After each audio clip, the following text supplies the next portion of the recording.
ਅਗਲੀ ਖਬਰ ਵੱਲ ਚਲੀਏ। ਜਿਹੜੇ ਮੁਲਕ 'ਚ ਤੁਹਾਡਾ ਜਨਮ ਹੋਇਆ ਹੋਵੇ, 95% ਤੋਂ ਵੱਧ ਸਿੱਖਾਂ ਨੇ ਸ਼ਹੀਦੀਆਂ ਦਿੱਤੀਆਂ ਹੋਣ ਤੇ ਹਰ ਹਫ਼ਤੇ ਕੋਈ ਨਾ ਕੋਈ ਸਿੱਖ ਫੌਜੀ ਦੀ ਲਾਸ਼ ਜਿਹੜੀ ਆ ਉਹ ਤੁਹਾਡੇ ਘਰਾਂ ਦੇ ਵਿੱਚ ਪਹੁੰਚਦੀ ਹੋਵੇ ਤੇ ਜਦੋਂ ਕਿਤੇ ਸਿੱਖ ਮਾੜਾ ਮੋਟਾ ਆਪਣਾ ਹੱਕ ਮੰਗਣ ਦੀ ਗੱਲ ਕਰਨ ਤੇ ਉਹਨਾਂ ਨੂੰ ਅੱਤਵਾਦੀ, ਖਾਲਿਸਤਾਨੀ, ਵੱਖ-ਵੱਖ ਜਿਹੜੇ ਆ ਸ਼ਬਦ ਉਹਨਾਂ ਦੇ ਨਾਲ ਪ੍ਰਚਾਰਿਆ ਜਾਵੇ।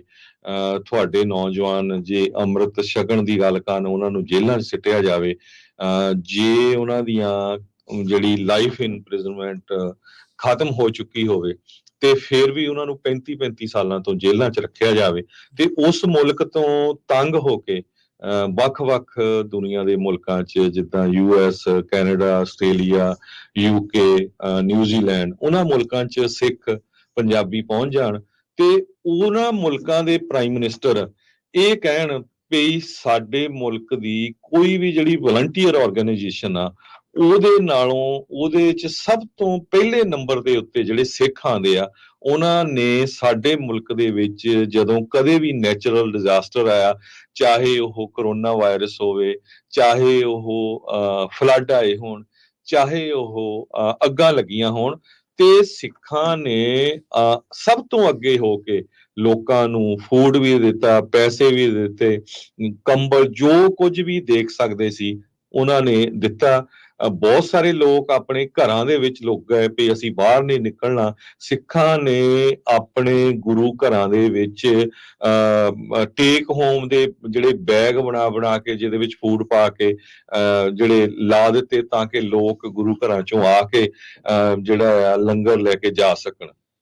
ਸੋ ਉਹਦੇ ਸੰਬੰਧ ਦੇ ਵਿੱਚ ਕੱਲ ਆਸਟ੍ਰੇਲੀਆ ਦੇ ਪ੍ਰਾਈਮ ਮਿਨਿਸਟਰ ਐਂਥਨੀ ਐਲਬਨੀਜ਼ੀ ਉਹਨਾਂ ਨੇ ਵਿਸਾਖੀ ਸਿੱਖਾਂ ਦੇ ਨਾਲ ਮੈਲਬੌਰਨ ਦੇ ਵਿੱਚ ਸੈਲੀਬ੍ਰੇਟ ਕੀਤੀ।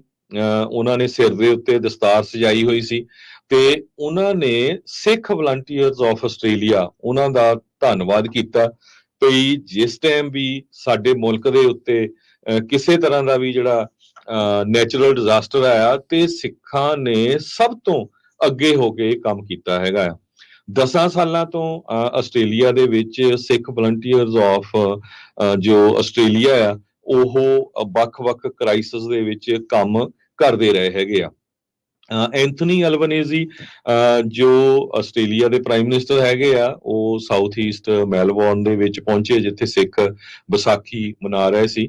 ਉਹਨਾਂ ਦੇ ਨਾਲ ਵਿਕਟੋਰੀਆ ਦੇ premier Jacinta Allan, Bruce MP Julian Hill ਇਹ ਵੀ ਪਹੁੰਚੇ ਹੋਏ ਸੀ।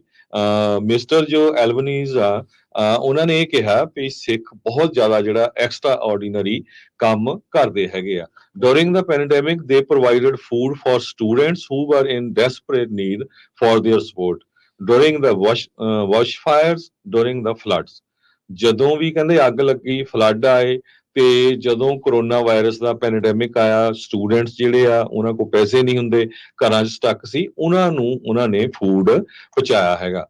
ਕਹਿੰਦੇ whenever there are issues confronting Australians, we see the best of the Australian character and there is no community organization that has done more than the Sikh volunteers of Australia.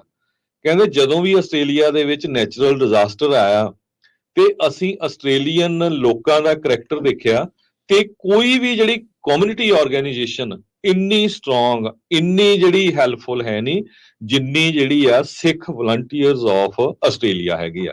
ਹੁਣ ਜਦੋਂ ਫਿਰ ਅਸੀਂ ਆਪਣੇ ਆਪ ਨੂੰ ਸੋਚਦੇ ਹਾਂ ਵੀ ਸਾਡਾ ਜਿੱਥੇ ਜਨਮ ਹੋਇਆ, ਜਿੱਥੇ ਅਸੀਂ ਜਿਹੜੀ ਹੁਣ ਸਾਡੀ ਕਰਮ ਭੂਮੀ ਜਿੱਥੇ ਰਹਿ ਰਹੇ ਆ ਉੱਥੇ ਸੇਵਾ ਕਰ ਰਹੇ ਆ, ਵੀ ਉੱਥੇ ਕਿੰਨੀ ਜ਼ਿਆਦਾ ਜਿਹੜੀ ਇੱਜ਼ਤ ਆ ਉਹ ਦਿੱਤੀ ਜਾ ਰਹੀ ਆ ਇੱਕ ਪ੍ਰਾਈਮ ਮਿਨਿਸਟਰ ਵੱਲੋਂ, ਆਮ ਕਿਸੇ ਬੰਦੇ ਵੱਲੋਂ ਨਹੀਂ, ਪ੍ਰਾਈਮ ਮਿਨਿਸਟਰ ਵੱਲੋਂ।